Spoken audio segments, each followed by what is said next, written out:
sais qu'on finit à l'heure. Quand il est 13h00, je vais prier pour la fin. Tu pourras partir. Et puis nous, on va faire nos 30 minutes supplémentaires. Amen. Qui est d'accord avec ça? Qui me donne la permission? Que Dieu vous bénisse. Merci beaucoup. Dis voisin. Ce dimanche est spécial. Dis voisin. Ce dimanche est spécial. Dis voisin. Aujourd'hui, Dieu démontre envers nous. Il démontre à notre égard sa grâce et sa fidélité. Sa grâce et sa fidélité. Allons-y rapidement dans le livre de Luc. C'est notre première lecture, nous honorons la parole de Dieu. Nous sommes dans le livre de Luc.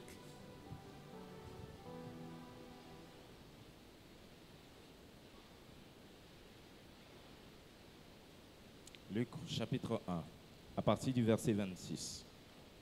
Au 6e mois, Au 6e mois, l'ange Gabriel fut envoyé par Dieu dans la ville de Galilée, l'ange Gabriel fut envoyé par Dieu dans la ville de Galilée, appelée Nazareth, appelée Nazareth, auprès d'une vierge fiancée à un homme de la maison de David, auprès d'une vierge fiancée à un homme de la maison de David, nommé Joseph. nommé Joseph. Le nom de la vierge était Le Marie. nom de la vierge était Marie. L'ange entra chez elle et dit, L'ange entra chez elle et dit, je te salue, je te salue, toi à qui une grâce a été faite. toi à qui une grâce a été Le faite. Seigneur est avec toi. Le Seigneur est avec toi. Troublée par ces paroles, Troublé par ses paroles, Marie se demandait ce qui pouvait signifier une telle Marie salutation. se demandait ce que signifiait une telle salutation. L'ange lui dit, L'ange lui dit, ne crains point, ne crains point, Marie, car car tu as trouvé grâce devant tu Dieu. as trouvé grâce devant Dieu. Et voici, Voici, tu deviendras enceinte tu deviendras enceinte. et tu enfanteras un Tu fils. enfanteras un fils. Tu lui donneras le nom de Tu lui Jésus. donneras le nom de Jésus. Il sera grand et appelé fils du Très-Haut. Alléluia.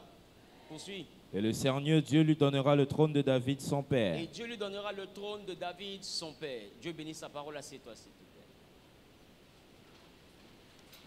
plaît. Bien-aimé, s'il y a un thème que je veux donner au message que nous allons avoir ce matin, c'est celui qui s'affiche à l'écran là maintenant. Dis avec moi la douleur de la grâce. Ah, j'ai pas compris. Dis avec moi la douleur de la grâce. Ah, j'ai pas entendu.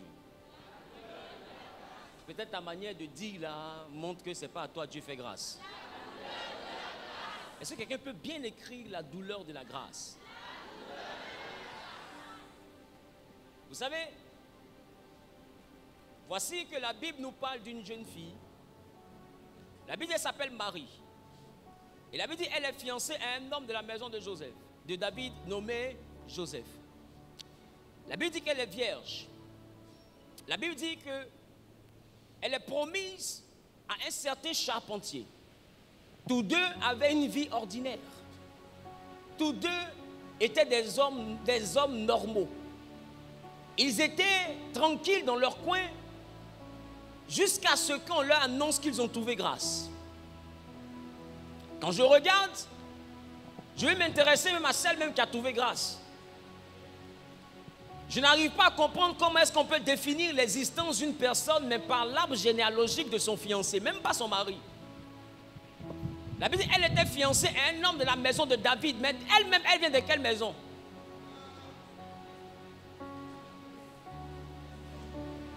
Au moins si elle est mariée, on peut dire à cause du mariage par alliance, la famille de son mari est d'office sa famille.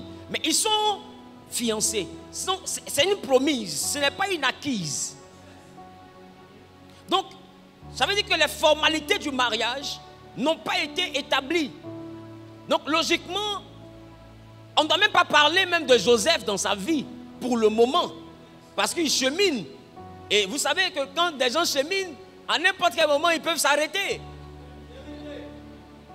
En tout cas, tu es mieux placé pour comprendre cette réalité. Alléluia. Ça dit, on marche ensemble. Et bien, un matin, on marche chacun. Amen. Qui marche chacun ici? Mais marcher ensemble. Lève la main, on ne sait jamais ton miracle peut être dans la salle. Alléluia. Donc, la Bible dit qu'elle marchait avec un homme de la maison de David. Mais on dit que cette jeune fille, elle était vierge. Normalement, quand tu regardes la Bible, quand on parle de Josué, on dit Josué, fils de Nun. C'est pas ça? On dit Josué, fils de Nun. Quand on parle de Gédéon, on présente même, on dit il était de la famille d'Abiézer. Qui comprend ce que je dis? À chaque fois qu'on parle de quelqu'un, on ajoute automatiquement sa famille. Mais bizarrement, Marie est celle-là, on parle d'elle, c'est elle qui est actrice, et c'est elle qui a trouvé grâce. Mais on ne présente pas sa famille, on présente la famille de son fiancé. J'ai envie de me demander, mais sa famille est donc laquelle? Où est son père? Où est sa mère? Parce que le seul parent de Marie qu'on définit dans la Bible s'appelle Élisabeth. Et là encore, ce n'est même pas, c'est une cousine. Et en plus, c'est une cousine pour lui rendre visite en voyage. On dit Élisabeth, ta parente. C'est-à-dire que Élisabeth, ton parent. C'est-à-dire que la Bible définit qu'elle a un parent. Non, je ne sais pas si quelqu'un comprend ce que je dis. On ne connaît pas son père. On ne définit pas sa mère. Mais on définit sa cousine. Je vais te faire remarquer que le Nouveau Testament s'est produit, s'est déclenché, mais par une famille. Je reprends. Le Nouveau Testament a eu un prophète. Il s'appelait comment? Il s'appelait Jean-Baptiste. Et le Nouveau Testament a eu un sauveur. Il s'appelait comment? Les deux sont nés de deux cousines. Ça veut dire que le salut est venu d'une famille. Il y a des familles, quand elles rentrent dans l'alliance avec Dieu, les personnes qui naissent de ces familles sont consacrées à être des personnes spéciales. Il y a des familles qui ne peuvent pas lutter. Elles ont la grâce de la prospérité. C'est-à-dire que chacun vient, même le plus vaurien docteur. C'est-à-dire que le sauvage, lui on dit, n'a pas réussi, il est avocat. Qui c'est qu'il y a des familles comme ça? Il y a des familles, tu ne peux pas comprendre, mais ce qu'on appelle le chômage n'existe pas. Il y a des familles où ils n'ont jamais entendu parler de la pauvreté, c'est pas la télé. Ils ne connaissent pas ça. Je ne sais pas si quelqu'un comprend ce que je dis. Il y a des familles qui ont la grâce de la chanson. C'est-à-dire que maman chante, papa chante, enfant chante, il danse. Cousin joue à la guitare. Cousine, elle est forte dans la batterie. Ils ont une grâce. Et beaucoup parmi vous, vous priez pour dire Seigneur, fais-moi grâce. Mais est-ce que vous imaginez ce que représente la grâce? Beaucoup parmi vous, si tu peux me faire grâce, Seigneur, si tu peux faire quelque chose dans ma vie, si tu peux intervenir, je veux que tu me fasses grâce. Qui veut que Dieu lui fasse grâce? Mais aujourd'hui, moi, je suis venu pas te parler de la grâce, parce que la grâce, tout le monde la veut, mais je suis venu te parler de la présence de la grâce. Quand la grâce, pour ceux qui notent, dis-moi la présence de la grâce. Parce que quand tu demandes la grâce à Dieu et que la grâce t'est donnée et que tu trouves grâce aux yeux de Dieu, la présence de la grâce engendre quelque chose que je suis venu t'enseigner. Si tu es préparé à recevoir la grâce, que tu n'es pas préparé à supporter les conséquences de la présence de la grâce, tu perdras la grâce. Parce que la Bible dit la grâce est trompeuse. C'est-à-dire que la grâce n'est pas synonyme de réussite. Vous allez comprendre tout à l'heure que beaucoup parmi vous, vous avez reçu grâce, mais à cause de certaines choses, vous avez perdu la grâce. La grâce se perd. Beaucoup vous avez l'impression que comme je reçois une grâce, alors elle est collée à moi. Et il y a des prédicateurs qui ont cru qu'ils étaient le nombril du Saint-Esprit parce qu'à un moment donné, ils étaient en vogue. On parlait d'eux. Mais aujourd'hui, quand tu regardes, ils existent, ils ne sont pas morts. Mais leur présence égale à leur absence. On se demande à quel moment ils ont disparu. Ils ont disparu parce qu'à un moment donné, ils ont joué avec la grâce. La grâce trompe beaucoup. Et la grâce te donne l'impression que Dieu t'aime que tout le monde. Voici des personnes ordinaires. Et Dieu les rencontre. Et il dit, par Gabriel, tu as trouvé grâce aux yeux de Dieu, Marie. Mais bizarrement, quand je regarde Marie, Marie signifie amertume. Marie parle de amertume. Mais Marie parle aussi de leur rébellion. Mais je vais parler du côté amer. de Marie. Dans la Bible, on donnait le nom à une personne en fonction de fois des circonstances de sa naissance. On a appelé Isaac parce que on dit quand on a annoncé sa naissance, quelqu'un a ri et les gens disent que c'était Sarah. Or bizarrement, Isaac signifie il rit. Isaac ne signifie pas elle rit. Donc ça veut dire que Isaac n'est pas sorti du riz de Sarah. Alors, je me demande qui a ri. Je reprends. Isaac ne signifie pas rire. Isaac signifie il rit. Mais qui est le il? Souvenez-vous qu'avant que Dieu ne rende visite à Abraham à la maison et que Sarah commence à rire dans son cœur, Dieu et Abraham avaient déjà échangé sur la montagne. Qui se rappelle de ça? Et Dieu avait dit à Abraham, ta femme Sarah aura un fils. Il dit non, laisse affaire de ma femme là, que Ismaël vive devant ta face. Il dit en ce qui concerne Ismaël, je t'ai exaucé. Mais ta femme Sarah aura un fils. Ça veut dire quand Abraham a entendu ça, Abraham rit en lui-même. Il s'est dit, à moi qui suis âgé, naîtrait-il encore un fils? Laisse cette histoire-là, que Ismaël vive devant ta face. Non, Abraham avait ri. Non, il rit, ça vient du rire d'Abraham. Je parle à quelqu'un. Il y a un enfant qu'on appelait Ichabod, ce qui signifie plus de gloire dans le livre de 1 Samuel. Pourquoi plus de gloire? Plus de gloire parce que le jour de sa naissance, son père est mort, son oncle est mort et son grand-père aussi est mort le même jour. Quand ils ont annoncé à sa mère qu'il avait dans son ventre, qu'elle avait tout perdu, son mari, son beau-frère et son beau-père, la Bible, elle a eu les contractions, elle est rentrée en travail et elle a accouché brusquement. C'était tellement subite qu'il y a eu hémorragie, elle était en train de mourir. Qui sait que les femmes peuvent mourir? Elle était en train de mourir. Et on lui a dit, donne rapidement un nom avant que tu ne meurs. Elle dit, l'enfant là, on va l'appeler Ichabod, ce qui signifie la gloire a quitté Israël. Donc elle a donné le nom en fonction de l'événement qu'il y avait. Je vous ai parlé ici d'une certaine Rachel qui avait eu Benjamin et aussi qui avait eu un certain Joseph qui est très célèbre. Tout le monde dit, je vais être de Joseph, de ma famille. Mais est-ce que vous savez que quand la grâce est tombée sur Joseph, l'équilibre de Joseph a été bafoué? C'était un enfant que son père aimait, mais quand la grâce est tombée sur lui, son équilibre a été bousculé. Premier point que je te donne en ce qui concerne la douleur de la grâce modifie ton équilibre.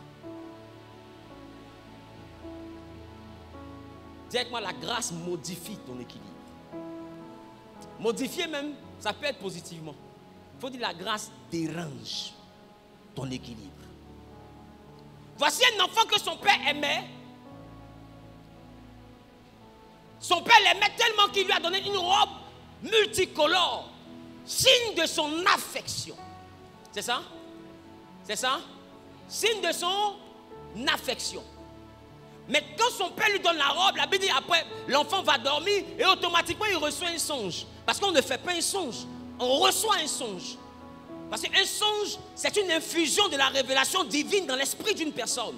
Donc, tu ne décides pas de l'avoir. C'est Dieu qui te fait trouver grâce et il décide de se révéler à toi. Qui comprend ce que je dis? Tu ne t'attends pas à ça. C'est une grâce que Dieu te fait. Donc, il a rêvé. Il n'est pas propriétaire du rêve. Il n'est pas le fabricant du rêve. Et le rêve lui montre qu'il a trouvé grâce aux yeux de Dieu. Le rêve lui montre que Dieu lui accorde un intérêt particulier. Parce que trouver grâce, c'est susciter l'intérêt aussi de Dieu. C'est-à-dire que Dieu lui accorde un intérêt particulier. Quand tu trouves grâce, c'est que ta vie rentre dans une phase où Dieu t'accorde une importance particulière.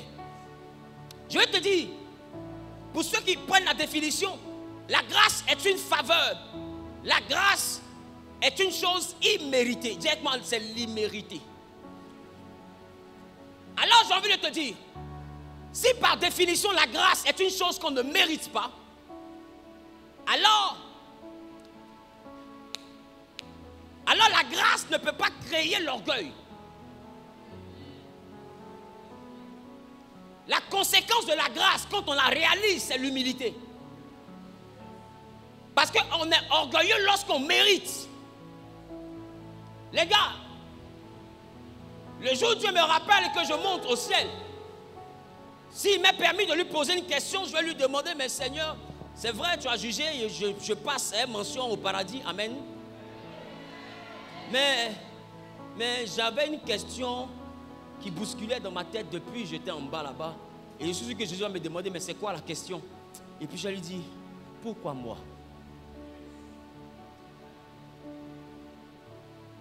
Il va peut-être me demander, pourquoi toi quoi? Il dit, mais pourquoi c'est moi? Pourquoi c'est moi tu as pris pour aller prêcher? Il y a des gens qui se demandent, mais il n'est pas clair. On ne sait pas qu'est-ce qu'il a fait et puis il est arrivé à ce niveau. Mais ils ne savent pas que quand tu trouves grâce aux yeux de Dieu et ils se demandent qu'est-ce que tu as fait, mais toi aussi tu te demandes, mais qu'est-ce que j'ai pu faire pour que Dieu me mette à ce niveau? Le problème c'est que la grâce suscite en toi un sentiment d'interrogation. Tu te demandes, mais qu'est-ce que j'ai bien pu faire pour que Dieu fasse de moi le directeur que je suis devenu? Je sais que ce n'est pas à cause du diplôme, parce que d'autres ont le même diplôme que moi. Ce n'est pas à cause de la connaissance, parce que d'autres sont plus intelligents que moi. Ce n'est donc pas à cause de la beauté, parce que d'autres sont plus belles que moi. Quand une fille a la grâce de Dieu, des fois elle n'est pas Miss Monde, mais quand elle est arrêtée, Miss Monde a un voile devant elle, parce qu'elle a un charisme qu'elle transporte. Il y a quelque chose que tu véhicules. On ne peut pas expliquer parce que la grâce ne s'explique pas. La grâce se subit. Pour ceux qui notent, la grâce se subit. Nous sommes des victimes de la grâce. Et beaucoup parmi vous, vous êtes en train de subir la grâce. Et c'est ce que j'ai appelé la douleur de la grâce. Beaucoup vous demandez, mais je ne sais pas pourquoi les gens me détestent. Je ne sais pas pourquoi partout où je pars, on me combat. Les gens me dénigrent. Qui se pose la question? Mais écoute-moi bien. J'ai envie de te dire, pourquoi tu veux qu'on t'aime? Le problème, c'est que quand tu te mires, tu te regardes, mais tu ne te vois pas. Je reprends. Quand tu te mires, tu te regardes, mais tu ne te vois pas. S'il y a quelqu'un qui te voit, c'est ceux qui te détestent. Et ils arrivent à voir quelque chose que toi, tu ne peux pas voir. Je dis, s'il y a quelqu'un qui croit en nous, s'il y a quelqu'un qui croit en nous, c'est le diable. Le diable est l'élément qui déploie tout son arsenal, toute son armée pour combattre quelqu'un qui est dans Sikobois. Mais pourquoi il t'attaque dans Sikobois? Parce qu'il sait que depuis la misère, il y a quelque chose que tu transportes. Ton voisin ne voit pas. C'est pourquoi il pense que c'est normal que tu sois son voisin. Mais il ne sait pas que normalement, lui, il peut pas être ton voisin. Il doit garder ton numéro. Il doit rester collé à toi. Parce que ce n'est pas ta destination. C'est un passage. Les amis ne peuvent pas voir la grâce. Voilà pourquoi Ésaïe dit, qui a reconnu le bras de l'Éternel? Quand la grâce est quelque part, les hommes ne savent pas deux fois la reconnaître. Ils ne savent pas pourquoi, mais il y a quelque chose que tu transportes. Quelqu'un dit la grâce. Numéro 1, la grâce bouscule l'équilibre. Frère, ne soyez pas ignorant de ce que la grâce est imméritée. Mais j'ai envie de te dire, maman, lève-toi, s'il te plaît. Viens. Vous êtes dans la même salle de classe. C'est ça? Et toi, tu étudies tous les jours. Tu étudies tous les jours. Et elle, pendant que toi, tu étudies, elle joue dans la cour, elle joue au basket, handball. Vraiment, elle n'est pas concentrée. Et puis tout d'un coup, vous arrivez à l'examen et toi tu échoues. Et elle a son examen avec mention honorable. Il y a un sentiment que la grâce va créer dans ton cœur. C'est pourquoi elle. Des fois tu vas dire, mais elle aussi, elle a réussi. Qui commence ce que je dis? Écoute la question. Elle aussi. C'est-à-dire que tellement les gens savent que la grâce, au fait que tu ne mérites pas ce que tu as reçu, ils trouvent injuste que tu l'aies reçu. Donc ça crée la jalousie, ça crée un ressentiment, ça crée une frustration, ça crée un complexe. Donc ton environnement va prendre un coup. Joseph a dormi, il a vu que des gemmes se liaient. Il se réveille, il explique, tout le monde est fâché. Parce qu'ils ont détecté qu'il y a quelque chose que l'enfant là a, que nous n'avons pas. Parce que quand on dort, on ne voit pas la même chose que lui. Lui, il voit sa verge debout. Nous, notre verge est abaissée. Mais qu'est-ce qu'il est en train de dire? Qu'il va régner sur nous. Mais il n'est pas en train de dire qu'il va régner sur vous. Il est en train de dire que Dieu va l'établir sur vous. Si c'est lui qui règne sur vous, alors il y a possibilité que ça n'arrive pas. Mais quand c'est Dieu qui l'établit, alors Dieu n'a pas besoin de ton approbation. Il n'a pas besoin de ton accord. La grâce tombe sur toi. Il était équilibré. Mais quand la grâce est tombée sur lui, automatiquement on a commencé à le haïr. Des temps après, il a été arraché brutalement à l'affection de son père. Il a commencé à perdre toutes ses sources d'équilibre. Et l'enfant est tombé dans un profond déséquilibre. Il s'est retrouvé dans un environnement qu'il ne connaissait pas. J'ai envie de te dire, quand la grâce tombe sur toi, la grâce peut t'envoyer même à perdre ton père. La grâce bousille l'équilibre. Tu sais pourquoi? Parce que quand la grâce tombe sur quelqu'un, Dieu s'assure à ce que personne ne soit capable de dire c'est à cause de moi. Donc, il y a des gens que lui-même se charge de disqualifier. Il y a des gens que lui-même il retire de ton chemin. Exprès, donc ton équilibre tombe, tes clients partent. Tu dis mais je ne comprends pas, tout a commencé à devenir bizarre. J'ai envie de te dire, quand tout commence à devenir bizarre autour de toi et que l'équilibre commence à être basculé, sache qu'il y a un autre niveau de la grâce qui vient de rentrer dans ta vie. Il y a un autre niveau. La grâce ne vient jamais sans douleur. La grâce ne vient jamais sans amertume. La grâce ne vient jamais sans épreuve. À chaque niveau de grâce. C'est pourquoi j'ai dit à mes enfants dans la foi, j'ai dit à chaque fois que moi je traverse une épreuve, je suis conscient qu'il y a un nouveau level qui m'attend. Mais pourquoi? Parce que j'ai compris le fonctionnement de la grâce. Ils étaient là, monsieur, madame, fiancés tranquillement. Mais quand ils ont trouvé grâce aux yeux de Dieu, dis avec moi, ils ont trouvé grâce. La grâce c'est problème, hein? L'ange vient, je te salue Marie. Toi à qui grâce a été faite. Ok. Tu as trouvé grâce, tu seras enceinte avec moi. Ok. Et beaucoup parmi vous, lorsqu'on vous parle de grâce, vous êtes souvent en train de dire non, j'ai reçu une prophétie, on dit je serai le Joseph de ma famille. Mais quand tu dis tu seras le Joseph de ta famille, j'ai envie de te dire, tu ne peux pas prendre le pain sans prendre le parcours du blé.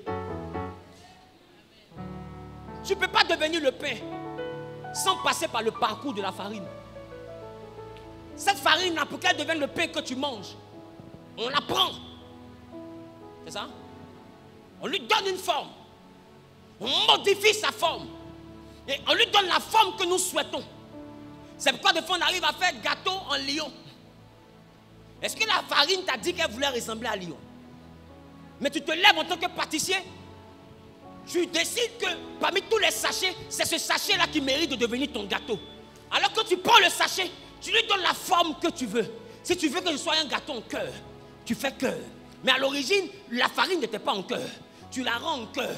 La farine regarde, elle dit, oh, ils m'ont mouillé à de l'eau. Parce que de l'eau, c'est agréable. Quand tu es dans l'eau, tu es content. On m'a mouillé à de l'eau, on m'a mis un peu de lait. Donc la farine se sent privilégiée. Et puis la farine a de la levure. Et à cause de la levure, la farine commence à gonfler. La farine dit, oh, je suis mieux que tout le monde. Regarde comment j'ai gonflé. Regarde comment on m'a mis le lait. On m'a mis les œufs à l'intérieur. On m'a mis du sucre vanillé. Moi, la farine, j'ai de la valeur. On m'a transformé en cœur. Je suis adorable. Mais ce que la farine ne sait pas, après l'étape du cœur, on la prend et on la met dans le four. Et c'est là que les autres sachets de farine regardent la farine. Et puis disent à la farine, chante maintenant. Je crois que c'est le moment de chanter. Parce que nous, on n'est pas encore devenu cœur. C'est toi qui es devenu cœur. Beaucoup parmi vous, quand la grâce du mariage arrive, vous voyez qu'au début c'est doudou. Et bizarrement, quand ça commence à prendre le chemin du sérieux, vous passez par le four. Parce qu'au début de la grâce, on mélange la farine avec le lait, avec tous les ingrédients corrects. Mais bizarrement, au moment de faire cuire, pour que ce soit prêt et que ce soit mangeable, pour que ce soit glorieux et que le goût soit bon au niveau du palais, on doit prendre la farine et la faire passer par le feu. Et c'est là que beaucoup parmi vous, vous perdez la grâce. Parce que beaucoup deviennent un cœur. Mais quand on veut les mettre dans le four, ils attrapent la porte du four. Je ne peux pas passer par là. Là-bas, ça chauffe trop. Mais comment tu deviens gâteau si tu ne passes pas là? Comment on te mange si tu ne passes pas là? Tu es joli, d'accord, mais on fait comment? Comment tu arrives là où Dieu veut que tu arrives sans passer par là? Il dit, prenez de l'or, mais qui a été éprouvé par le feu. Comment l'or commence à briller si on ne chauffe pas l'or? Si l'or ne passe pas par le feu? Beaucoup parmi vous, vous étiez équilibrés. Tout d'un coup, travail est gâté. Ceux qui te soutenaient t'ont quitté. C'est fini, tu as perdu le respect, tu as perdu ton argent. Tu dis, mais c'est quoi? Tout ça m'arrive, pourquoi? Tout ça t'arrive parce que tu as trouvé grâce. Quand tu trouves grâce, le premier signe de la grâce, c'est le déséquilibre. Tous les supports sur lesquels tu pouvais t'appuyer se brisent. Quelqu'un a-t-il perdu les supports? Quelqu'un a-t-il perdu quelqu'un qui l'aidait? Quelqu'un a-t-il perdu un financier? Quelqu'un a-t-il perdu une entreprise? Je veux te dire, la grâce ne commence pas par te faire gagner. La grâce de foi commence par te faire perdre. Écoute, il dit la gloire de la seconde maison, c'est ça? Sera plus grande que la première. Mais beaucoup disent, la deuxième gloire est mieux que la première. Mais est-ce que déjà, avant de penser à la deuxième gloire, est-ce que tu t'interroges sur ce qui a bien pu arriver à la première maison? Et il dit, vous allez rebâtir sur les ruines anciennes. On vous appellera réparateur de brèches. C'est pas ça? C'est pas ça? On dit, tu vas bâtir mais sur des ruines. Ça veut dire que la première maison est tombée en ruine. Ça veut dire qu'elle est délabrée, elle est gâtée. Les murs ne tiennent plus. Alors c'est une ruine, il faut casser pour refaire une nouvelle maison. Ça veut dire que quand Dieu vient, que tu trouves grâce, ton équilibre qu'il a trouvé, ton père qui t'aimait, ta mère qui t'aimait, beaucoup parmi vous, quand vous acceptez le Seigneur, les gens vous chassent, on vous met dehors, on vous combat, l'équilibre se bousille, les amis vous trahissent, vous ne comprenez pas, tout devient secoué, tout devient bousculé, vous pensez que c'est une malédiction. Non, c'est la douleur du premier niveau de la grâce. Quand la grâce arrive, quelque chose t'arrive. Il faut écrire. Quand la grâce arrive, quelque chose t'arrive. Et cette chose-là n'est pas plaisante. Cette chose n'est pas réjouissante. Ce n'est pas une chose qui va t'envoyer à applaudir. Quelque chose t'arrive et tu te demandes, mais c'était quoi? Joseph a rêvé.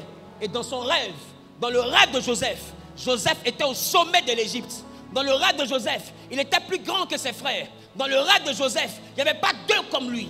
Dans le rêve de Joseph, il était grand que tout le monde. Mais bizarrement, là où il s'est vu grand, le rêve a commencé à se réaliser quand on l'a mis dans un puits. Je vais dire à quelqu'un, toute grandeur du rêve de la grâce, toute grandeur du rêve de la grâce commence dans un puits.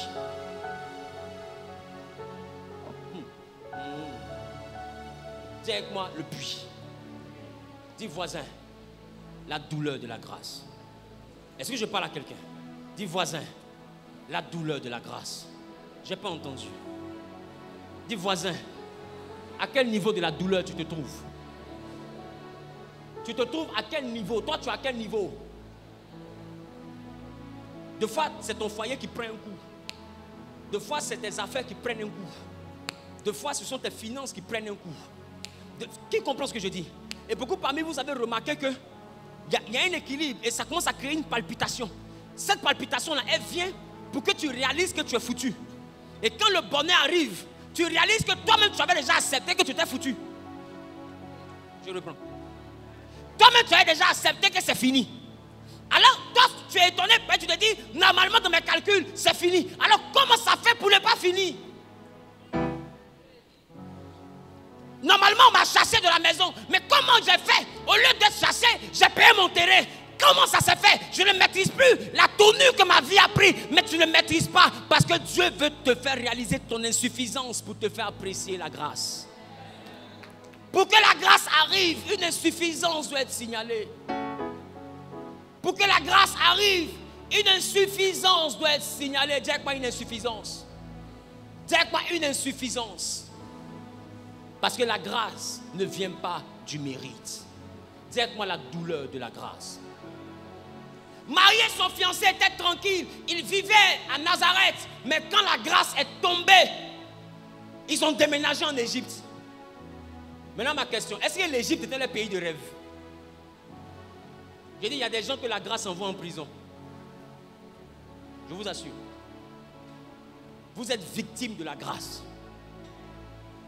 Mais ma question, en temps normal, ce n'est pas une injure, hein. C'est fair play, hein. Mais tu as quoi? Maintenant, si tu n'as rien et que tu n'as que tes fossiles, et puis tu n'as que ta veste, pourquoi Satan et ses démons gaspillent leur carburant pour combattre quelqu'un qui n'a rien? Qu'est-ce qu'ils ont vu pour se mettre à poursuivre quelqu'un qui n'a rien? Quelqu'un qui fait rien? Quelqu'un qu'on dit qui n'est rien? Tu t'es jamais posé la question? Pourquoi ma vie chauffe depuis mon enfance? Pourquoi depuis que je suis petite c'est compliqué? Tout ce que je dois avoir, je dois d'abord transpirer. Pourquoi il y a tant d'acharnement? Pourquoi il y a des forces que je vois qui m'empêchent de réussir? Mais je ne vois rien, mais je sens des oppositions. Je sens qu'autour de moi c'est bizarre. Il y a un mouvement que je n'arrive pas à définir. Mais tu n'arrives pas à définir ce mouvement parce qu'en réalité la vraie vérité c'est que tu n'arrives pas à te définir toi-même. Tu ne sais pas qui tu es. Tu es victime de la grâce.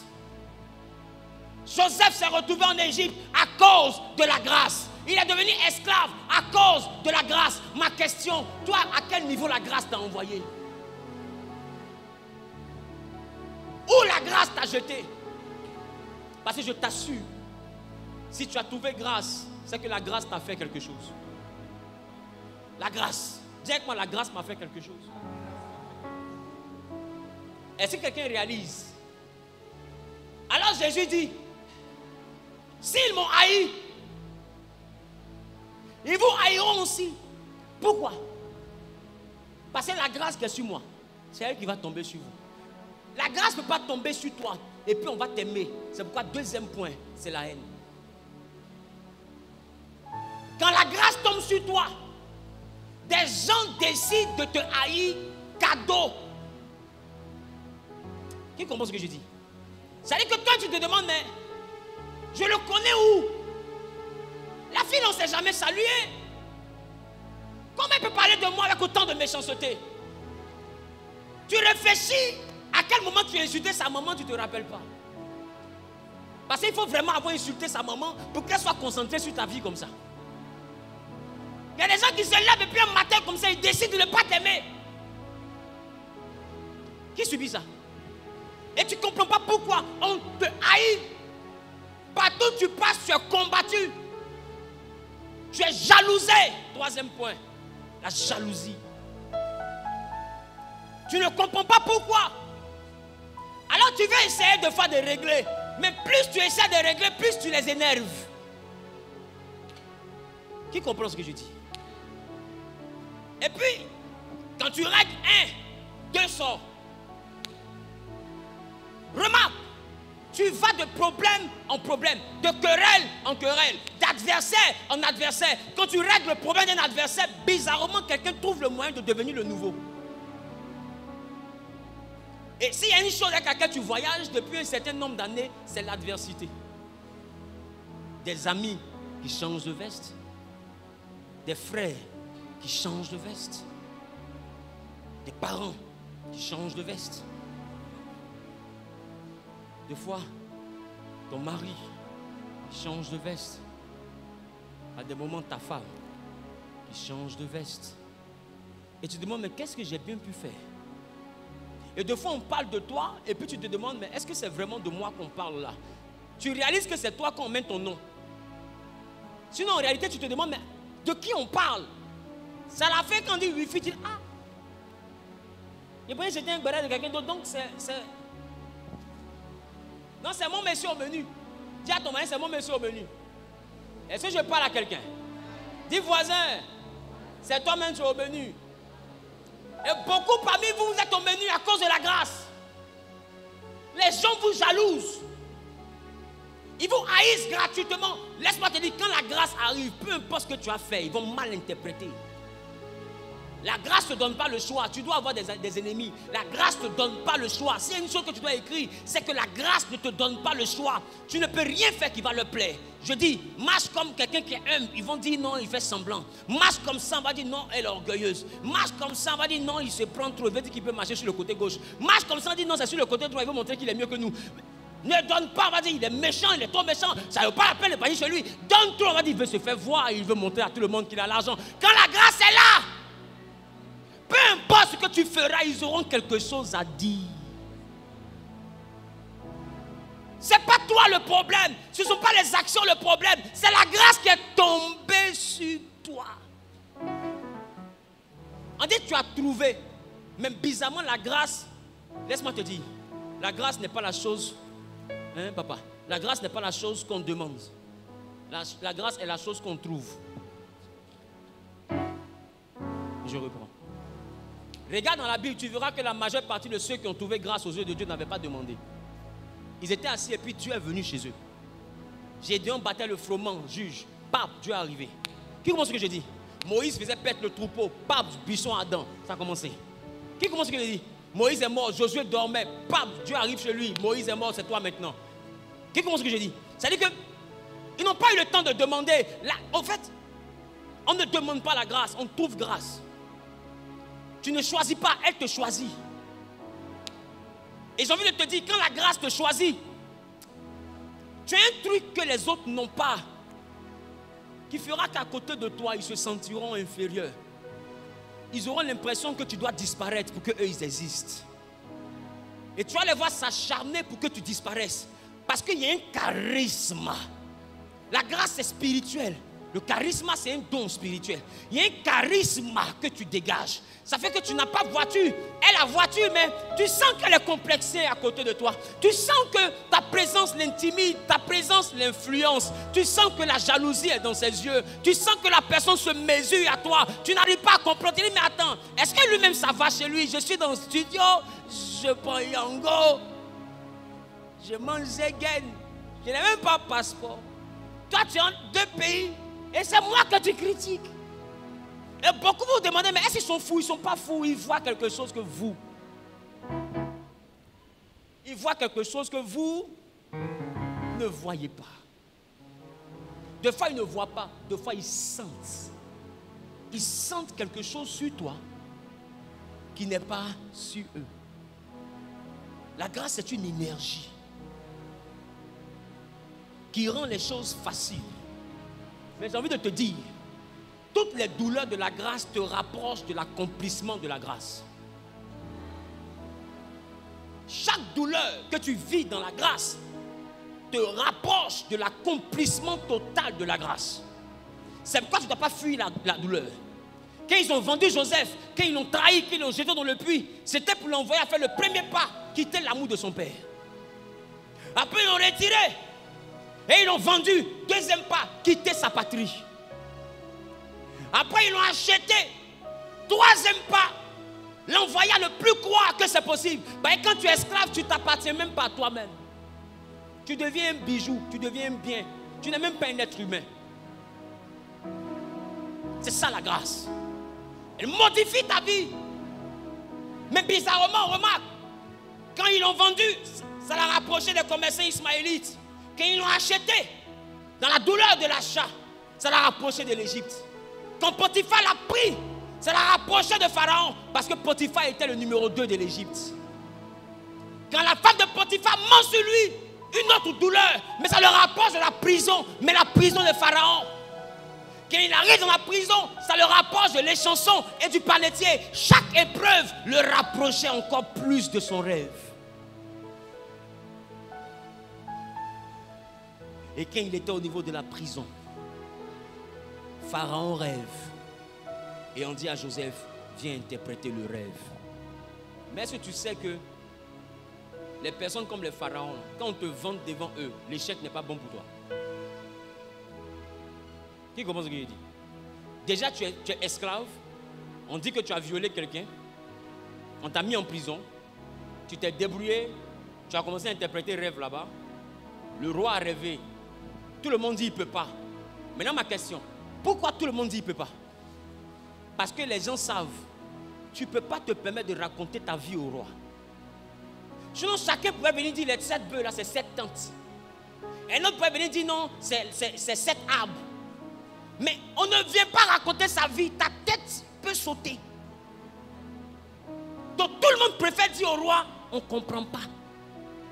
Sinon quand chacun rentre à la maison, il cause avec sa femme. Chacun se dit, mais ce bœuf-là ne peut pas dire. Mais tu te dis ça à la maison. Tu ne peux pas te dire ça devant lui. Devant lui, on ne se dit pas. On dit la chose. Est-ce que je parle à quelqu'un? Au temps de Daniel, le roi avait rêvé. Et il a rêvé, il dit, j'ai oublié mon rêve. Qui se rappelle de ça? Et il dit au sorcier, je veux parmi vous quelqu'un qui peut me dire mon rêve et puis interpréter. Maintenant ma question. Est-ce que tu vois, est-ce que tu réalises que dans sa question, il y a le piège? J'ai dit j'ai oublié. Et puis je te demande de me dire ce que j'ai oublié.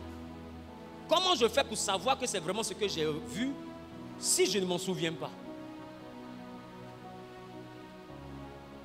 Ça veut dire que pendant que je te dis de me donner mon rêve, je connais mon rêve. Si tu me racontes ta vie, je saurai que tu me racontes ta vie. Donc les magiciens savent qu'ils ont menti sur tout dans le royaume. Mais le côté où c'est lui seul qui a rêvé, si on ment, ils vont l'attraper parce qu'il connaît son rêve, le gars là nous blague. Et bizarrement, et tous ils disent non, on ne connaît pas le rêve. Il dit non, on va vous tuer, c'est mieux on mourir. Mais le rêve si. On ment d'habitude parce que là c'est flou. Mais là c'est trop clair. C'est trop précis. Si on ment, tu nous attrapes. Qui comprend ce que je dis? Donc ils ne peuvent pas lui raconter leur vie. Alors là, le roi de Babylone réalise que ces éléments sont des pafloteurs. Et pendant qu'il décide de les faire mourir, tous les conseillers, il y a un qui s'appelle Belsassar, Daniel. Il dit, roi, c'est vrai que tu as décidé de nous tuer nous tous, mais donne-moi juste 3 jours. Je vais aller consulter mon Dieu. Et puis je reviendrai avec ton rêve. Le roi dit, va. Et le 3e jour, on appelle Daniel. Et le roi assis. Et puis le roi dit à Daniel, parle, je t'écoute. Quelqu'un qui est serein comme ça. Est-ce que tu penses qu'il a oublié? J'ai dit quand pendant 3 jours, il t'attend. Est-ce que tu penses qu'il a oublié? Et Daniel explique son rêve. Là où il est encore calme. Il écoute jusqu'à la fin. Il dit, selon toi, c'est quoi l'interprétation? Je n'ai pas encore dit que c'est vrai, mais c'est quoi l'interprétation que tu as expliqué? Il dit qu'il a expliqué, voilà. La Bible, le roi se lève et puis dit à tous ses sorciers, craignez le Dieu de Daniel. Il dit, car c'est lui qui révèle les choses cachées. Ça veut dire qu'il a fait exprès pour cacher. Quand tu trouves grâce, chaque douleur te rapproche de ta destinée.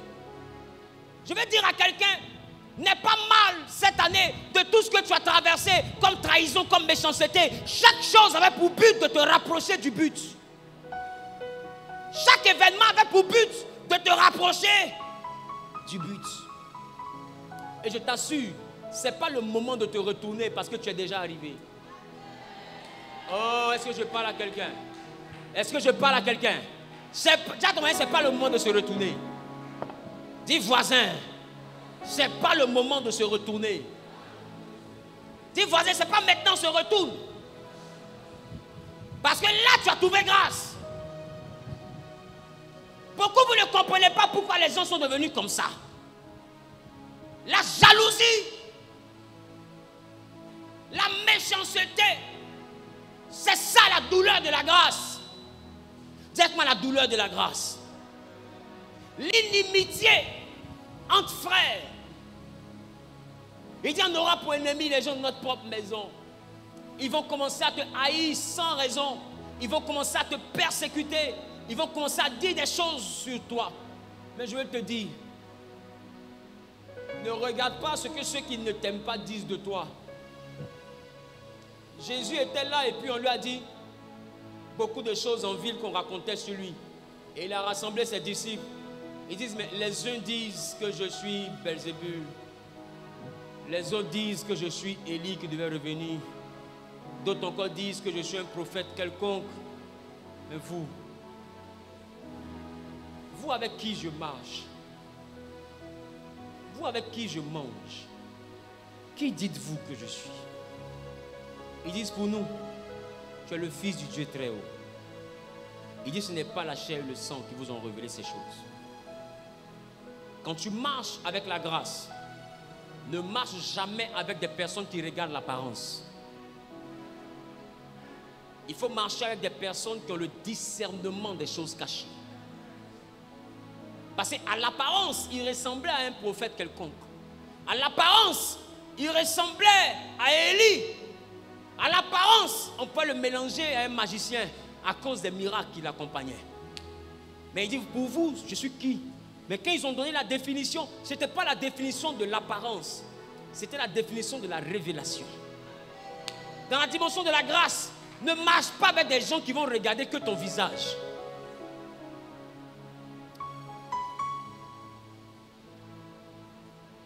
Quand tu trouves grâce, des fois tu es là, on dit tu n'as rien. Il y a une femme qui te regarde et puis elle dit, lève-toi. Sa version chômeur là, son il n'a rien là. Ta camarade dit, tu fais quoi avec lui? Elle dit, attends, tourne-toi un peu. Je dis, c'est un gars de quartier précaire. Elle dit, tais-toi un peu. Tourne encore. Elle dit, mais est-ce que tu vois? Je vois quoi? Oh, je dis, tu nous fatigues. Ton pauvre là, mais il y a des bons gars qui te cherchent. Elle dit, attends, tais-toi un peu. Tourne encore. Elle dit, je veux. Sa maman regarde. Est-ce que tu sais ce que tu dis? Elle dit, je ne sais pas pourquoi, maman, mais il y a quelque chose qui me dit que je dois le prendre. Il y a un truc. Elle dit, mais il n'a rien, il n'est rien. Il ne sait même pas sûr qu'il sera quelqu'un. Et puis il dit, mais c'est pas grave, mais il ressemble à ça va aller. Écoute-moi bien. Il y a des choses qui montent et c'est un avenir, mais quand tu n'as pas les yeux charnels, tu arrives à voir la grâce. Voilà pourquoi il dit, qui a reconnu la grâce? Il faut être spirituel pour reconnaître. Il dit, tu peux jeter diamant. Tu as pensé que c'est une bouteille cassée. Parce que les deux ont la même couleur. Tu as pensé que diamant est tesson. Genre, c'est tesson de bouteille. Oh, c'est pas tesson de bouteille, c'est diamant. Et beaucoup parmi vous, vous avez jeté diamant pour aller payer bouteille. J'ai dit, quand tu ne sais pas reconnaître la grâce, tu vas laisser un homme qui souffre pour épouser un fonctionnaire. Or, ce que tu oublies, c'est qu'un fonctionnaire, quelqu'un qui exerce une fonction qui tue les nerfs.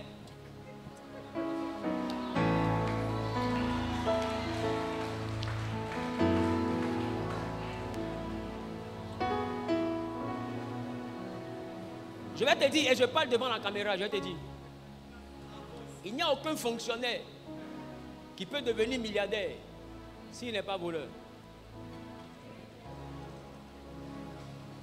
Je vous le dis. Maintenant, peut-être que tu en connais, mais je te dis que ceux que tu connais, si on les fait asseoir et puis on les yuruku, dis-moi si on la yuruku. Qui comprend yuruku? Si on l'a bien yuruku, c'est-à-dire qu'on l'a remué. C'est là que tu vas comprendre que sa grosse maison, la mamie, donc l'auto. Tu vas voir que son terrain qui est là-bas, l'auto, donc mamie. Et puis tout aurait une histoire rocambolesque derrière. C'est là que tu vas comprendre ce qu'il te dit. Un fonctionnaire exerce une fonction qui tue les nerfs. Et tu vas regarder quelqu'un qui est en train de se chercher. Et puis tu vas le laisser pour aller prendre quelqu'un que tu penses qu'il s'est trouvé. Pourquoi? Parce que tu n'as pas les yeux pour reconnaître la grâce. Donc tu regardes la vie, ce qu'elle présente. Or la grâce est derrière ce qu'on voit. La grâce est derrière le voile. Il y a un voile. La grâce est une chose que Dieu préserve. Tout le monde ne peut pas reconnaître la grâce. Il dit en Ésaïe, qui a reconnu? Les gens te regardent, mais qui reconnaît qu'il y a une milliardaire qui se cache en toi? Qui? Le seul qui te voit et qui te dit, je fais de toi un grand homme, c'est Jésus. Mais toi, tu te demandes, mais grand homme là même. Ça va passer où? Mais il voit quelque chose que toi-même, tu ne vois pas. Et beaucoup ont laissé la grâce pour aller épouser le salaire. C'est pourquoi on ne se marie pas par information, on se marie par révélation. Le mariage appartient au visionnaire. Il faut être clairvoyant pour te marier. Parce que le clairvoyant, c'est celui qui voit clair demain, pas aujourd'hui. C'est-à-dire, il est là aujourd'hui, mais il voit demain clairement. Est-ce que je parle à quelqu'un? Il a une certaine clarté dans la manière de voir demain. En tant l'homme charnel, il voit clair aujourd'hui, mais il ne sait rien de demain. Et beaucoup ont laissé des gens qui transportent la grâce. Ils sont allés marier des gens qui ont télévision, qui ont une petite maison. Il a une situation, l'autre n'a pas de situation. Fais un choix. Je prends situation. Ben ma chérie, on ne se nourrit pas d'amour et d'eau fraîche. Mais est-ce que tu sais que c'est que l'eau que tu viens de prendre? Mais est-ce que dans la vie aussi on ne boit pas l'eau seulement? Qui comprend ce que j'ai dit? Là-bas, on ne se nourrit pas d'amour et d'eau fraîche. Non, tu as laissé amour et eau fraîche. Et puis tu es allé ailleurs. Mais est-ce que tu sais que ce n'est pas l'eau seulement pour se nourrir? Mais est-ce que tu sais qu'il y a un niveau de soif que le champagne ne peut pas étancher? C'est-à-dire que l'eau que tu as jetée là, il y a un niveau de champagne où tu auras besoin de te retourner pour aller chercher l'eau. On va te dire non, il y a Chivas. Il faut laisser Chivas. Il y avait l'eau. On dit jus d'orange, il faut laisser. Qui a d'ailleurs cette soif là? Une soif où, peu importe la boisson de valeur qui est sur la table, c'est de l'eau, j'ai besoin. Qui comprend ce que je dis? Entends-toi, tu avais dit on ne se nourrit pas d'amour et d'eau fraîche. Mais à un moment dans la vie, c'est l'eau fraîche, tout le monde cherche. Et tu as laissé celui qui avait la grâce, ou celle qui avait la grâce, pour aller vers la personne qui avait une position, humainement parlant. Mais tu constateras, après 5 ans, après 6 ans, des fois après 10 ans, tu seras assis au salon, en train de regarder la télévision de ton mari, et tu vas voir la grâce dans la télé de ton mari. Et puis tu regardes la grâce dans la télé. Tu ne peux pas dire à ton mari que c'est mon ex. Parce que lui-même, quand il parle de lui, tu sens que ton mari parle avec une certaine admiration. Il n'y a rien qui fait plus mal quand tu réalises que ton mari admire celui que toi tu as méprisé. Il n'y a rien qui fait plus mal quand tu réalises que ta camarade admire celui que toi tu as méprisé. Et les gens te regardent et te disent, mais comment toi tu as fait pour perdre ça? Parce que tu ne veux pas. Peut-être que il y a quelqu'un à côté qui veut. Si quelqu'un te laisse, c'est qu'il n'a pas eu les yeux pour voir la grâce. Mais c'est pourquoi tout le monde n'est pas élu pour être dans ta vie. Celui qui doit être dans ta vie a les yeux pour voir la grâce.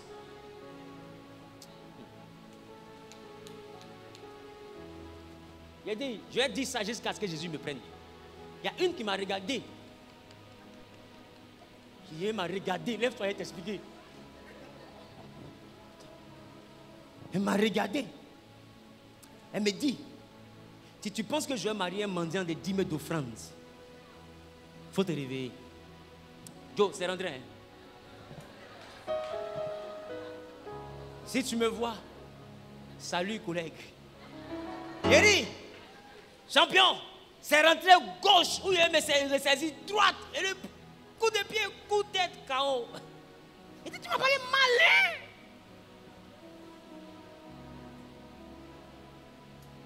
« 2019, on se revoit. Je suis au lavage avec mes véhicules. Et puis elle est venue déposer une voiture de combat spirituel.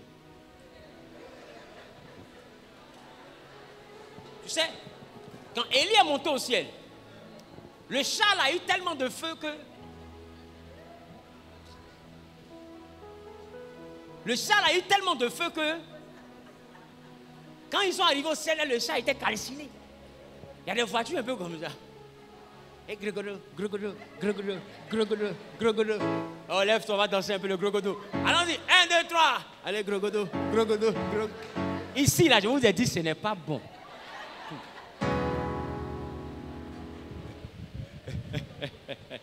Dis quoi, qui a reconnu? La Bible dit, il n'avait rien pour attirer nos regards. Quand quelqu'un a la grâce, tout le monde n'arrive pas à voir. Des fois, on te regarde, on dit, il n'a rien, il croit même. Donc, tu font ça. Ils sont sûrs que tu ne vas rien devenir. Tu veux faire quoi? Rendez-vous dans 5 ans. Il y a des gens qui te parlent aujourd'hui d'une certaine manière, qui pensent que tu n'es rien. Rendez-vous dans 3 ans. Donne 3 ans à Jésus. Des fois, tu te dis, mais Seigneur, tu es où? Et puis lui, là, il me parle comme ça, tu ne réagis pas. Mais écoute, il t'attend à l'arrivée. Écoute, il est alpha, il est oméga, mais dans cet alphabet-là, alpha parle de la lettre A, oméga parle de la lettre Z. Ça veut dire que Dieu, il est dans la lettre A et il est dans la lettre Z, mais il n'est pas dans B. Quand lui t'annonce que tu seras grand, il t'annonce à la lettre A. Et il te laisse à la lettre A, il s'en t'attend à la lettre Z. C'est à toi de traverser A en passant par B. On t'insulte, tu arrives à C. On te chasse, tu arrives à D. On te jette, tu arrives à E. Et lettre après lettre, douleur après douleur. Tu penses que c'est fini, oh tu te rapproches de Z. Et il y a un là, lui te trouve à W. Tu es déjà arrivé, mon ami. Deux fois, il t'a accompagné ou bien il t'a accompagné de A jusqu'à X, Y. Dès qu'on fait, elle dit, j'en peux plus de toi. Dis-moi ça, bébé, oh, elle dit, tais-toi. Chérie, oh, elle dit, tais-toi. Coco, elle dit, je t'emmène, tu peux la fermer. Et je suis sauvage. C'est qu'elle te dit qu'elle t'aime pas, tu ne pourras pas quoi. Elle dit, mais bébé, écoute ce que le gars veut dire. Elle dit, je vais écouter quoi? Depuis à là-bas, on écoute, on dit, ça va aller. Depuis là, ça ne va pas. Je suis fatigué. J'ai mon vélo, c'est déjà cuit. On dit, écoute. Elle dit, non, je sors. Elle est sortie, elle a fermé. C'était... Mais comme le monsieur qui dit aussi les lettres, il bégaye comme Moïse. Depuis les 6 Z, là. Elle dit, tu as vu? À cause de toi, le monsieur est devenu serpent. Il n'arrive même plus à parler, là, il siffle maintenant. Et dès qu'elle sort de ta vie, il arrive à prononcer.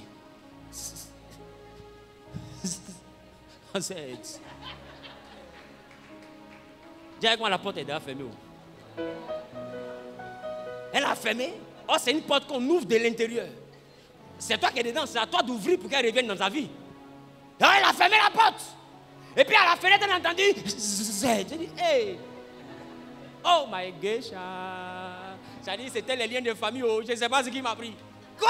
Bébé, oh, par la fenêtre. Chérie, oh, dit, attends un peu. Parce qu'ici, il y a de bonnes choses. Parce qu'à Z, là, tout le monde vient. Non, quelqu'un ne m'a pas compris. Je suis en train de te dire que tu es déjà arrivé à la lettre Z, mais tu n'as pas compris. C'est-à-dire, il y a des gens qui n'ont pas considéré ta personne. C'est qu'ils oublient que tu as traversé A. Mais peut-être que même la semaine prochaine, toi, tu rentres dans ton Z. Il y a quelqu'un, c'est l'année prochaine, il rentre dans son Z. Je vais te dire, la douleur de la grâce demande la patience de l'esprit. Il y a des gens qui ont attendu jusqu'avant la lettre Z, ont perdu patience. Oh, ils ont oublié que Dieu est le commencement et il est la fin. Il n'est pas le milieu. Non, au milieu, c'est une chose qui sera ton impression. Tu auras l'impression que Dieu t'a abandonné. Parce que Dieu n'est pas au milieu. Et beaucoup parmi vous, il vous a annoncé la grâce, vous serez grand à la lettre A.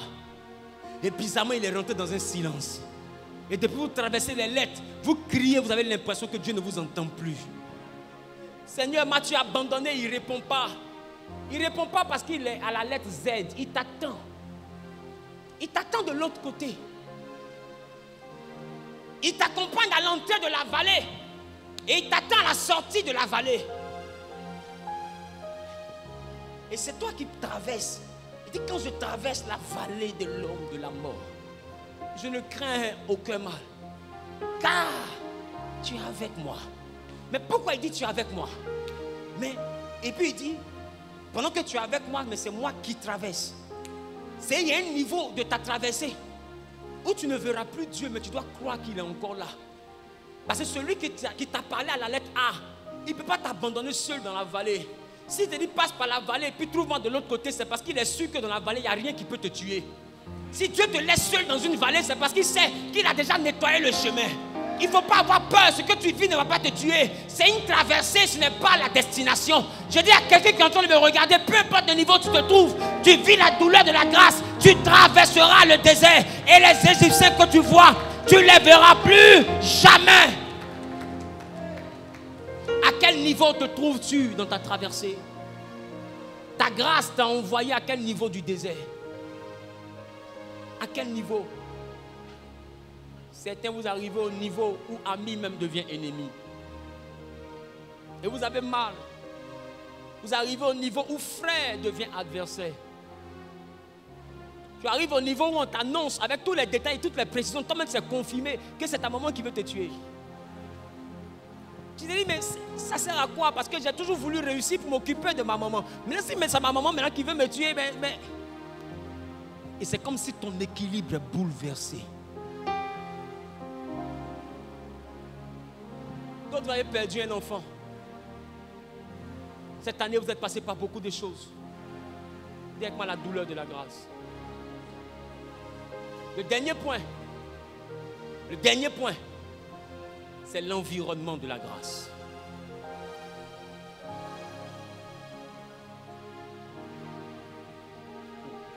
Dis avec moi l'environnement de la grâce. Est-ce que c'est ce que je m'apprête à te dire? Je m'apprête à te dire que quand la grâce vient, la grâce crée dans ta vie un environnement. Je prends un exemple.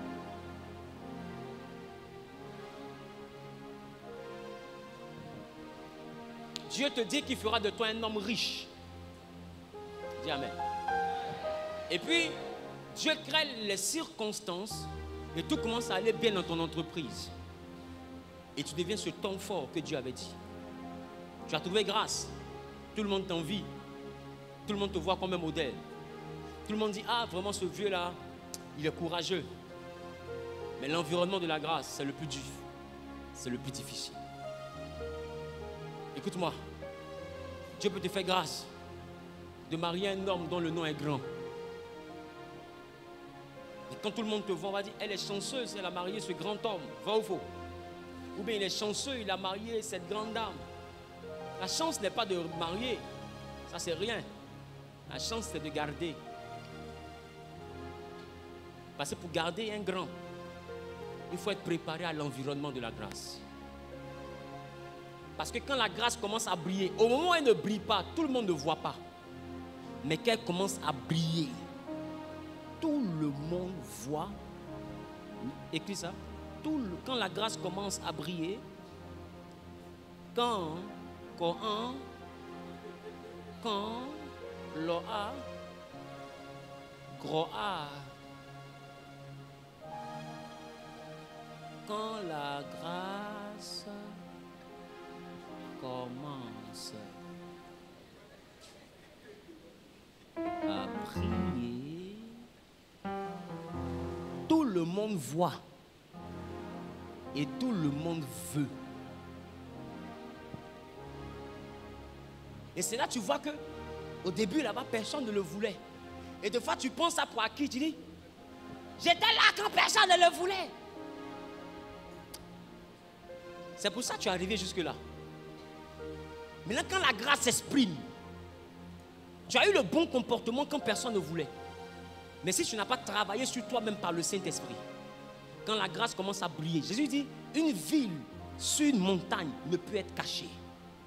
Quand la grâce s'exprime, et qu'on dit c'est un chanteur, et puis un coup Dieu le met dans la dimension de chanteur international, où tout le monde le voit, noir, blanc, asiatique, chinois, albinos, transparent, tout le monde le voit. Et tout le monde le veut. Tout le monde l'adule. Ce n'est plus le petit chanteur qui cherche un producteur avec qui tu as galéré. Ce n'est plus la même personne. Il faut oublier le petit chanteur. Le petit chanteur est mort. Celui qui est là, c'est l'homme qui a trouvé grâce. Tu resteras dans la vie de cette personne si tu sais gérer l'environnement de la grâce. Ça veut dire que quand tu es prédestiné à marcher avec un grand, il te faut grandir. Parce que s'il est devenu grand et que toi tu n'as pas grandi, sa grandeur va devenir un problème pour ta petitesse. Je reprends. Si tu maries une grande et que toi homme tu n'as pas grandi, la grandeur de ta femme va devenir un problème pour ta petitesse. Et tu vas commencer à lui mener la vie dure, à la jalouser, à l'insulter, à la stresser, vouloir même qu'elle gâte son travail, qu'elle laisse sa carrière pour toi. Pourquoi? Parce que tu es complexé. Donc tu vas chercher à éteindre la grâce. Tu vas chercher à enlever les rideaux, les projecteurs sur elle ou sur lui pour mettre un rideau pour le garder pour toi seul. Qui comprend ce que je dis? C'est pourquoi quand quelqu'un marche avec toi et que Dieu t'appelle à devenir grand, que tu constates que la personne ne grandit pas, fais attention. Si elle ne grandit pas, elle va te rapetir. Si la personne ne grandit pas, elle va te rétrécir. Et tu auras dans ta maison une réclamation. Tu seras en train de marcher pour aller devant et ton partenaire par derrière sera en train de tirer pour te ramener derrière. Donc du coup, tu es combattu dehors à cause de la grâce. Et à la maison, c'est insupportable encore à cause de la grâce. Au travail, tous les hommes te font la cour. Et c'est des chefs d'État, c'est des ministres, c'est des pétroliers. Et quand tu rentres à la maison où tu penses que tu vas te reposer, ton mari t'attend pour te faire la guerre. Donc dehors, on te fait la cour, dedans, on te fait la guerre. Dehors, on te fait la cour, dedans, on te fait la guerre. C'est-à-dire que toi, on te fait. Et bizarrement, c'est tellement bizarre qu'à un moment, tu te laisses faire. Mais un matin, tu vas craquer. Entre la cour qu'on te fait et la guerre qu'on te fait, quelque chose va te faire craquer. Si tu craques dans la cour, tu deviens adultère. Si tu craques dans la guerre, ton foyer se gâte. Donc tu es entre le marteau et l'enclume. Mais qu'est-ce qui crée cette atmosphère? La grâce. Quand une nouvelle grâce tombe dans un foyer, il y a un environnement. Si le conjoint, la conjointe n'a pas suivi, l'environnement fait que la personne a l'impression que tu le quittes. Non, en réalité ce n'est pas une rupture physique. C'est une rupture spirituelle qui est liée à la nouvelle énergie que le ciel t'a donnée. Donc la personne sent que vous n'êtes plus dans la même classe. Et bizarrement, elle aura l'impression que tu t'éloignes. Tu ne t'éloignes pas, tu viens de grandir. Quand tu as même taille avec quelqu'un qui commence à grandir, il ne s'est pas éloigné, il s'est allongé. C'est à toi de chercher talon. Qui commence à lui dire? Ou bien d'aller boire lait. Ou bien d'aller faire BBL des os. Vous faites BBL de tout maintenant. Ils vont tirer les os. Mais il faut demander à Dieu aussi de te faire grandir. Et beaucoup parmi vous, je vous assure, la guerre qu'il y a dans vos maisons, c'est la grâce. Dans vos amitiés, c'est la grâce. Et beaucoup parmi vous, vous avez reçu grâce d'avoir de grandes connexions. Mais vous les avez perdues parce que vous n'avez pas su gérer les connexions. À un moment donné, la grâce, ça devient chaud. Et ça crée beaucoup de pression. Tu es là comme ça, puis tous les regards sont sur toi. On attend de toi des résultats extraordinaires. Tu pries pour avoir un marché, parce que tu as répondu, tu as postulé à un appel d'offres. Pour faire du bitume, tu es dans le BTP. Tu as une petite entreprise qui vient de commencer. Seigneur, fais-moi grâce. Seigneur, fais-moi grâce. Tu postules. Et puis bizarrement, on appelle. Et c'est toi. On dit c'est à toi de faire les 5 km de bitume. Bon, la grâce est arrivée. Dis Amen. Le marché t'a été donné. Dis Amen.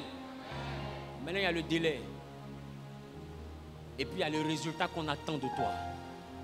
Là, la grâce devient chose. Et c'est dans ce moment-là que Dieu doit créer autour de toi un environnement de personnes qui savent t'accompagner. Si tu as les mauvaises personnes dans la saison de ta grâce, ces personnes vont détruire ta grâce. Est-ce que je parle à quelqu'un? Tu as eu un grand marché de 10 milliards. Tu as trouvé grâce. Non, tu as eu ton marché. Mais tu as des personnes autour de toi qui sont un mauvais entourage. Donc tu confies 500 millions ici pour aller payer telle chose. Ils s'en payent pour 100 millions. Et puis ils cachent 400 millions. Qui comprend ce que je dis? Tu confies là-bas. Ils s'en payent pour 10 millions. Ils cachent les 50 millions. À la fin, le travail est fini. Mais après 6 mois, le goudron commence à muer. C'est-à-dire, la peau s'enlève. Qui comprend ce que je dis? Dis-moi, est-ce que demain, tu pourras encore trouver grâce? Ils vont dire quoi? On t'a confié un marché ici. On a vu comment c'est fini. Et si tu n'as pas de bonnes relations et que tu n'as pas trouvé grâce encore aux yeux de Dieu, tu peux partir en prison dans ça. Hein? Ils vont faire une contre-expertise. Et même par les éléments qui sont cassés là, on peut essayer de voir la quantité du dosage. Et un expert va venir dire, le dosage qui est sur papier n'est pas conforme au dosage qui est là. Qu'est-ce qu'on vient de voir?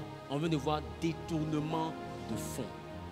On a donné 10 milliards pour avoir un goudron de qualité. Tu as pris 2 milliards pour faire quelque chose qui tient sur 6 mois. Ça veut dire que tu dois justifier où sont passés les 8 milliards. Oh, ils se sont partagés ça. Et à cause de la grâce, c'est toi ton nom qui est devant. Tu finis où? Tu finis où? La grâce crée problème. C'est pourquoi je déclare que Dieu vous donne les bons amis. Tu n'as pas les bons amis. Quand tu es assis quelque part, c'est là où tu es assis, là même que ton ami veut. Parce que tu n'as pas le bon ami. On n'aura pas ennemi. Gens de notre propre maison. Ma question, Dieu te fait grâce. Comment as-tu géré la grâce jusqu'ici? Est-ce que quelqu'un peut répondre? Dis voisin, comment as-tu géré la grâce? Dis voisin, comment as-tu géré la grâce? Comment as-tu géré l'atmosphère de la grâce? Quelqu'un est d'accord avec moi? Je déclare, je décrète et je prophétise. Et le Dieu sacré des Hébreux vous donne d'avoir les bonnes réactions dans l'atmosphère de la grâce. Ton amen est contagieux. Ton amen est contagieux. Je dis, ton amen va contaminer ta vie. Si tu donnes un amen qui est correct, la grâce va se matérialiser. Si les gens t'envient, dis à ton voisin, c'est normal. Si on te critique au travail, dis maintenant, à partir d'aujourd'hui, je sais que c'est normal. Dis, voisin, je suis victime de la grâce. Oh, je n'ai pas entendu. Dis, voisin, moi que tu vois, je suis victime de la grâce.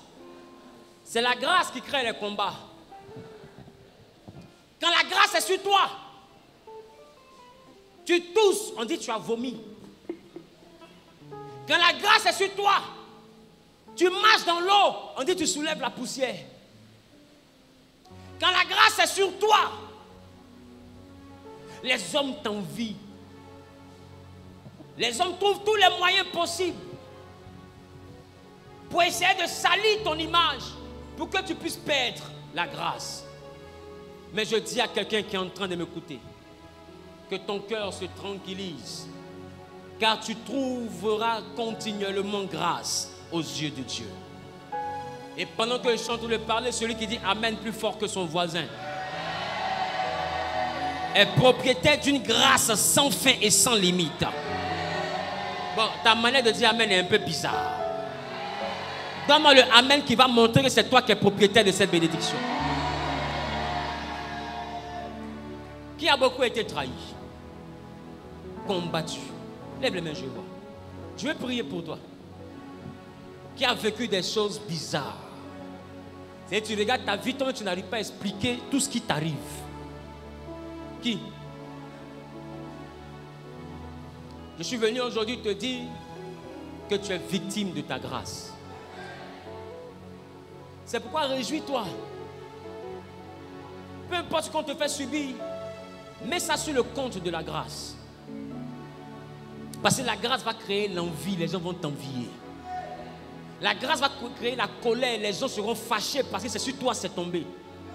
Parce que la grâce, tout le monde aurait voulu que ça vienne sur lui. Et si quelqu'un n'est pas spirituel, au lieu d'acclamer la grâce, il va chercher à détruire la grâce. C'est pourquoi on ne présente pas sa grâce à tout le monde. Parce qu'il y a des gens qui sont des ennemis de la grâce. Ils rentreront dans ta vie et quand ils verront que tu as une grâce qu'eux ils n'ont pas, ils vont tout faire pour détruire ta grâce. Je prie que Dieu vous préserve de tous ces hommes et de toutes les femmes qui ne savent pas apprécier la grâce, mais qui agissent dans le but de la détruire. Je prie que pendant que tu es en train de me donner un amen bien, que Dieu éloigne de ton environnement toute personne qui ne sait pas apprécier la grâce qui est dans ta vie. Que Dieu éloigne de toi quiconque n'arrive pas à comprendre la grâce qui fonctionne dans ta vie. Quiconque qui n'a pas le discernement, au lieu de célébrer la grâce que Dieu a mis dans ta vie, commence à faire de toi un adversaire. Sois éloigné, vaincu et vois l'échec au nom de Jésus. Ta manière de dire amen est un peu bizarre. Je déclare que tout ce que tu as perdu parce que tu ne savais pas apprécier la grâce, parce que tu n'as pas su gérer la grâce, que ces choses reviennent dans ta vie au nom de Jésus. Écoutez, la grâce se perd. La grâce se perd. Des fois, Dieu t'a donné une saison où il t'a fait grâce pour que ton activité monte. Tu as mal géré la grâce. C'est pourquoi vous voyez qu'il y a des gens qui avaient des noms grands il y a 10 ans en arrière. Aujourd'hui, leurs noms ont disparu. D'autres avaient l'argent. On chantait le nom partout. Aujourd'hui, ils ont disparu. Qui a remarqué? Pourquoi? Parce que la saison de la grâce est finie. Et ils n'ont pas su bien gérer la grâce qu'ils avaient. Qui comprend ce que je dis? Je prie que Dieu te donne la sagesse de bien gérer la grâce. Que Dieu te donne la sagesse pour bien gérer la grâce. Que Dieu te donne la sagesse pour bien gérer la grâce. Qui a dit amen bien, propriétaire? Que Dieu te donne les personnes qui te permettront de faire valoriser ta grâce. Que Dieu donne les personnes ressources qui vont amplifier la grâce dans ta vie. Qui vont envoyer la grâce à s'accomplir, à se manifester. Qui vont envoyer la prophétie à se réaliser dans ta vie. Qui a dit amen bien, propriétaire de cette parole? Qui a dit amen fort et propriétaire de cette parole? Pendant que tu fais un pas en avant, je déclare que je sois un pas dans une nouvelle dimension. Cette année qui est en train de finir, je ne sais pas qu'est-ce qui crée la douleur dans ton cœur. Mais je vais te dire, toute douleur provient d'abord de la grâce qui tombe sur toi. Ce n'est pas tout le monde à qui Dieu promet la grandeur. Ce n'est pas à tout le monde que Dieu promet de briller dans sa génération. D'ailleurs, ce n'est même pas à tout le monde que Dieu s'adresse. Il y a des gens qui sont nés, qui ont vécu, qui sont morts, sans jamais que Dieu ne se soit adressé à eux. Ce n'est pas à tout le monde. Dieu annonce un futur glorieux. Tu n'es pas tout le monde. Tu n'es pas tout le monde. Tu n'es pas madame tout le monde. Tu n'es pas monsieur tout le monde. Apprends à bien gérer la grâce que Dieu te donne. Gère bien le niveau auquel tu te trouves. Et je prie que Dieu éloigne de ton environnement les mauvaises connexions. Oh, ton amen là un peu... Je sens que c'est un amen de 2021. Je sens que ce amen là, c'est un amen que tu as donné quand tu te souvenais de tes problèmes de 2002. Mais le amen que je te demande maintenant, c'est un amen que tu vas donner parce que tu vois la gloire de 2024. Ah, ta manière de dire amen est un peu bizarre. Ta manière de dire amen est un peu bizarre. Donne-moi le amen qui montre que dans quelques jours, c'est à toi que Dieu va faire grâce. C'est à toi que Dieu va faire grâce. C'est à toi que Dieu va faire grâce. C'est à toi que Dieu va faire grâce.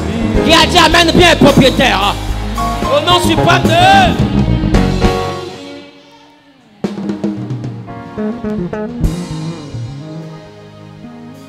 Quand Gabriel arrive vers Marie, il dit je te salue, mais les anglophones disent congratulations. Ça veut dire félicitations Marie. Il dit tu as trouvé grâce. Maintenant ma question, comment on peut féliciter quelqu'un qui va commencer à souffrir dans les temps qui arrivent? Et dans les temps qui arrivent, son mariage a failli se gâter. Qui a remarqué ça? Elle a reçu un ange. Son Joseph qui l'aimait a voulu la chasser. Premier malheur. Sa vie qui était stable, bizarre. Elle a reçu grâce. Elle a mis enfant au monde. À cause de son enfant, tous les autres enfants ont été exterminés. Sa grâce a envoyé une succession de malheurs. Comment on peut féliciter quelqu'un qui va vivre le malheur? C'est pourquoi quand on t'annonçait que tu allais être grand, tu étais content de la prophétie, mais tu as réalisé qu'après la prophétie, ta vie a basculé, tout est devenu bizarre. Tu te demandes, mais où est la grandeur qu'on m'avait annoncée? Tu as l'impression qu'on t'a blagué. Parce que tu te dis, comment on peut avoir annoncé de grandes choses à quelqu'un qui allait commencer à souffrir? Parce qu'on t'a parlé de la gloire de la grâce, mais on ne t'a pas préparé à la douleur de la grâce. Dieu n'expose pas ce qu'il n'a pas préparé. Dieu n'élève pas ce qu'il n'a pas éprouvé. Je te dis, si Dieu te donne la gloire de la grâce sans te faire passer par la douleur de la grâce, c'est que dans son plan, il n'avait pas prévu de te bénir, mais il avait prévu de t'exposer. Il avait prévu de te livrer. Il y a des gens que Dieu livre en les élevant. Parce qu'il y a des personnes, l'élévation va créer la mort dans ta vie. Il y a des personnes, l'élévation va créer un combat qui va faire que tu peux perdre la vie dans ça. Est-ce que je parle à quelqu'un? Donc des fois quand Dieu ne te prépare pas, qu'il t'élève, le combat qui vient dans l'élévation, tu ne pourras pas le gérer. Et il va détruire toute ta vie. C'est pourquoi toi avec qui Dieu prend son temps, toi aussi prends ton. Si Dieu prend son temps, toi aussi prends ton temps. Ne te presse pas. Personne n'a écrit un courrier à Dieu pour demander à Dieu de le faire naître. On n'a pas écrit à Dieu pour qu'il nous envoie sur la terre. On n'a pas choisi notre date de naissance. Celui qui a choisi par sa propre autorité, n'est-il pas assez puissant pour savoir quand il a prévu de nous élever? Si Dieu prend son temps, alors toi aussi, prends ton temps. Parce que Dieu, il est lent, mais il n'est jamais en retard. Les hommes ont la montre, mais toi, ton Dieu, il a le temps. Je déclare, je décrète et je prophétise que le Dieu en qui tu as décidé de croire et que tu sers avec zèle, force et persévérance te donne de pouvoir vivre dans la dignité, dans la victoire, la douleur de la grâce. Et qu'il te donne aussi d'expérimenter la gloire de la grâce. Que tu ne connaisses pas la mort sans avoir expérimenté l'élévation dans la grâce, la bénédiction dans la grâce. Ah, tu n'as pas dit Amen. La démarcation dans la grâce. Quelqu'un dit à son voisin, voisin, c'est ma bénédiction. Dis, voisin, c'est ma portion. C'est de moi il est en train de parler. Je déclare, je décrète, je prophétise dans la vie de quiconque dit Amen plus fort que son voisin. Que l'Éternel accomplisse cela dans ta vie avec effet immédiat. Au nom suprême de... Au nom suprême de... Quelqu'un dit nouvelle saison. Nouvelle dimension. Que Dieu renouvelle ton environnement. Que Dieu renouvelle ton environnement. Que Dieu restaure tes connexions. Ah, tu n'as pas dit Amen, ça me dérange. Que Dieu renouvelle ton environnement. Qu'il crée pour toi une saison où le don que tu représentes, tu es un don de Dieu.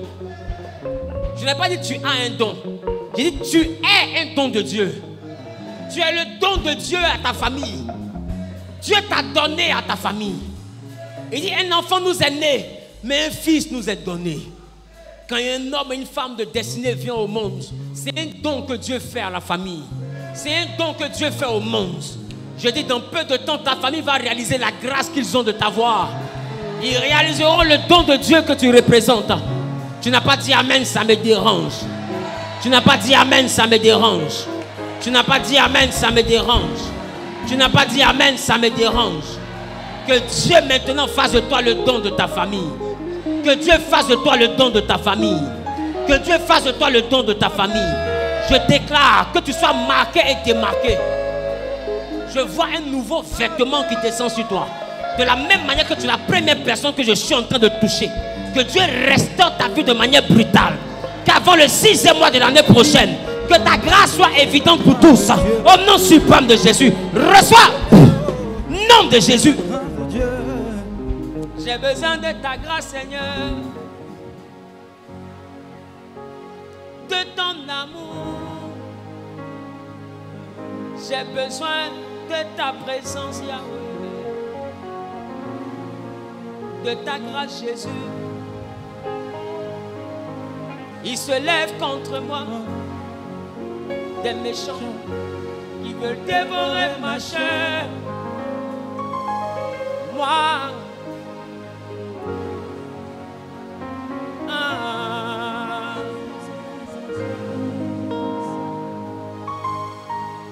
tu veux me voir tomber, que Dieu te bénisse, qu'il te débarque.